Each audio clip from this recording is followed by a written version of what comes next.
Oh, we're recording. My bad. Whoops. Sorry. What's up, everybody? How we doing, man? UFC 301 goes down this weekend. The fire card that we've all been looking forward to. I know I keep joking about it here on my channel, and I feel like we all are in the MMA community is just joking about UFC 301 in a way. We got to keep it light. We got to keep it fun because there's no doubt about it. In terms of a pay-per-view, this is definitely below the bar, man. This is below standards of what a pay-per-view should be. But nonetheless, this is what we have, and this is what's taking place this weekend for 301. And guys, I have to, in all seriousness, level with you. The most exciting part of this entire card that I feel like we can all agree on is the return of Jose Aldo Jr. Getting to see him return in Brazil on a pay-per-view, co-main event, making his return after boxing a little bit, coming back, doing very well in boxing, coming back into the UFC for what seems like maybe he's just trying to complete his contract. Maybe there's a little bit of a long-term plan here in the UFC. That's kind of yet to be figured out. I know Aldo's saying, there's some big boxing opportunities out there for him, which I definitely would believe as well. He still has a few years left before I think he's going to call it quits. But at the end of the day, I think people are misreading on this co-main event between Jonathan Martinez and Jose Aldo a little bit. Now, I'll go ahead and link a video down below where I gave kind of my initial thoughts on this. But I believe Jose Aldo is going to get the job done at 301. I really do. And I know a lot of people are so... They're what I referenced about Khalil Roundtree, right? I kind of threw out that Dak Prescott narrative for the Dallas Cowboys, which got a fun reaction and response down in the comments, which is what I mean by that is empty calories, man. Empty calories. You're not winning championships. You're out there, you're putting on great stats to where people are going, ooh, leg kick TKO here and there. And it's like, don't get me wrong. That's very impressive. And this guy kicks like a mule. There's no doubt about it. But if we look at the competition that Jonathan Martinez has been in there with, right? I'll go ahead and throw that on the screen for you. We'll start with Jonathan Martinez. We're looking at Adrian Yanez in his last outing. Okay, Adrian is a very good boxer. He's not known for being very good with the kicks. We saw when he went in there against Rob Font, had a big step up in competition. We saw Adrian Yanez get kind of picked apart by Rob Font a little bit. No harm, no foul. Comes back out there against Jonathan Martinez, gets his legs picked apart, gets his legs beat up. Adrian's a pretty solid fighter. He's not Jose Aldo. Then we go down, Said Nurmagomedov wins by decision, beats Cub Swanson, an older Cub Swanson, goes in there against Vince Morales, gets a decision win. Alejandro Perez, decision wins. Outside of the two leg kick TKOs, we're talking about a bunch of decisions here. I understand he's on a 6-fight win streak, and anytime you go on a run in the UFC, no matter whether you're kind of fighting the back end of the weight class and you're not really fighting anybody ranked, it's still impressive because in the UFC, it's pretty much the cream of the crop. There's a ton of fighters. Everybody's trying to make it. It's still impressive. But when I look at this matchup, I think this is very straightforward, very cut and dry. Don't get lured into the ooh and the ah of Jonathan Martinez and his leg kicks. Because while he does kick like a mule, and he does have very good leg kicks, and he throws good kicks to the body and to the head, as we will see as well, he'll kind of set those up by beating up the leg and trying to bring it upstairs. We know who the real Jonathan Martinez is. He's the guy that showed up against Davey Grant, right? And I'll throw that one up there on the screen for you, and got starched. That's the Jonathan Martinez we know. Anytime he's in there with somebody that has really good counter-punching abilities and has very good, slick boxing combinations, he's in trouble. And I know you could sit there and say, oh, well, against Adrian Yanez, he didn't look that great and all these different things. Or you could say Yanez should have had the answer because he has good boxing. The difference is as well, you have to be able to solve the leg kick game. So if you have good boxing, you have to be very defensively sound against the leg kicks of Jonathan Martinez. And if you're going to ask me who defends leg kicks incredibly well, who are some of those nominations that we could bring to the table here inside the bantamweight division, Jose Aldo is one of those guys. And I know people are going to say, well, he's been away from the sport, he's been boxing. You just don't forget how to do MMA. Like, Jose Aldo literally spent basically his entire existence doing this thing, man. Like, this guy's a fighter. He's been world-class since the very beginning, pretty much. You just don't forget how to defend kicks. You just don't forget how to be an MMA fighter just because you went and boxed a little bit. So what we've seen from a lot of these guys who they do go out and box, they come back and they're a little bit more boxing-centric, right? We've seen that with Conor McGregor. We've yet to see kind of what Francis Ngannou looks like when he steps back into the cage.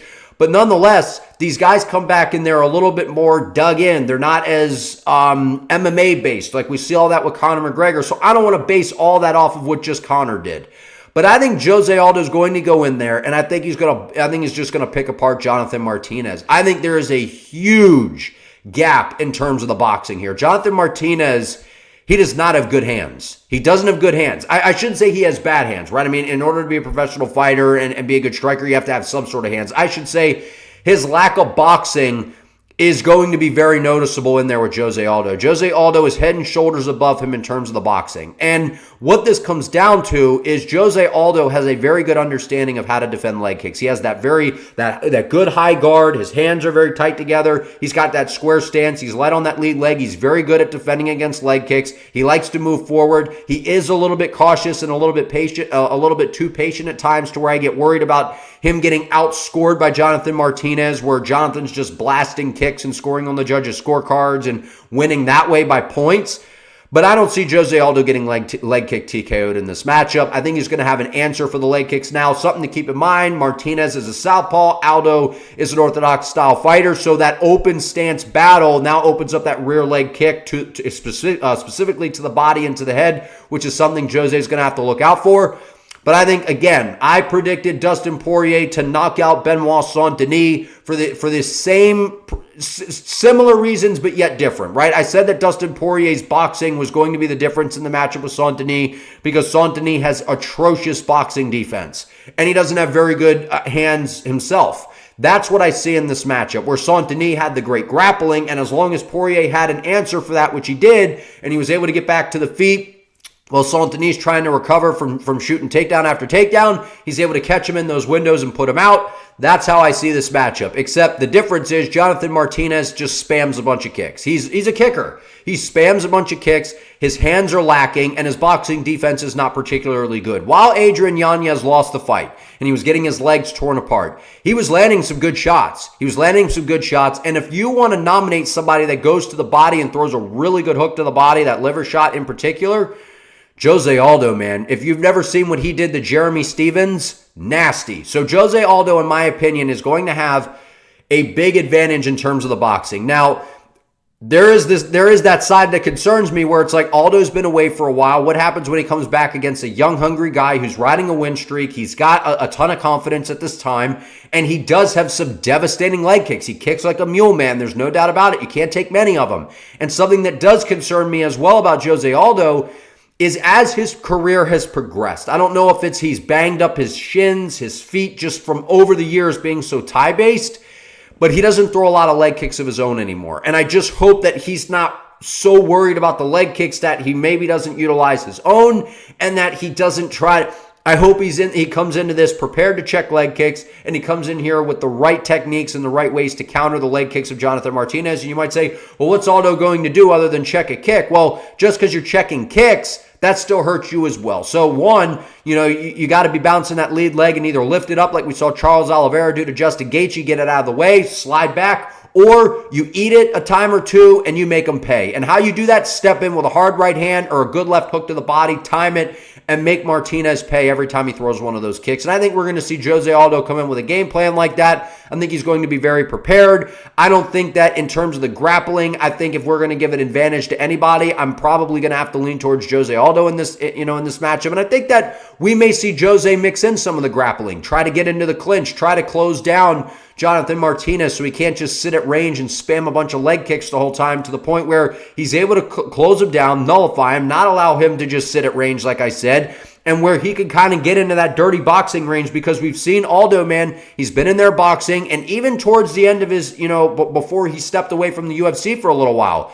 he was doing really well for himself. He ran into Merab Dvalishvili, and it's like, okay, Merab made it a boring fight and just held him up against the fence the whole time and didn't do much of anything, just kind of stalled out the fight. But he was in there with guys like Rob Font, Marlon Chito Vera, like he was holding his own, man. Like Jose Aldo was in there going toe-to-toe with Piotr Jan for a while there until the fight kind of progressed and Jan was able to get the better of him. But we have seen Jose Aldo in there with some of the best strikers, guys that do have good leg kicks, guys that do have good boxing, and he has been just fine and able to go, tit for tat with these guys and even end up finishing some of these guys. So again, the thing that concerns me, the leg kicks, Aldo's been away from a little while, and we haven't seen Jose, towards the later end of his career here, he hasn't been in there with a ton of southpaws. So I'm going to be curious to see how he does against a southpaw, considering it does change things quite a bit in terms of the leg kicks. And what's crazy to me is how Jonathan Martinez still throws those rear leg low kicks across this way, because we've seen, Anderson Silva, like that's how you can, snap your leg in half and some of those different things. It's always scary when you're in that open stance battle throwing a leg kick across that way. But nonetheless, I think Jose Aldo is able to get the job done. Maybe he's able to drop him with a body shot. Maybe he's able to catch him with something and get Martinez out of there. Or I can see, if that doesn't happen, Jose Aldo winning on the judges' scorecards. It just always concerns me when we go to the scorecards, because Jose Aldo at times is a little bit hesitant and takes a little bit of time to get going. So hopefully he'll come into this, open up. I'm rooting for Jose Aldo. Maybe I'm blinded by my, wanting to see Jose Aldo come back and get this thing done. But I want to hear from you all down in the comments. Like this video. Drop your prediction below. Are you riding with Martinez or Aldo? Subscribe to the channel. I appreciate you all. See you next time.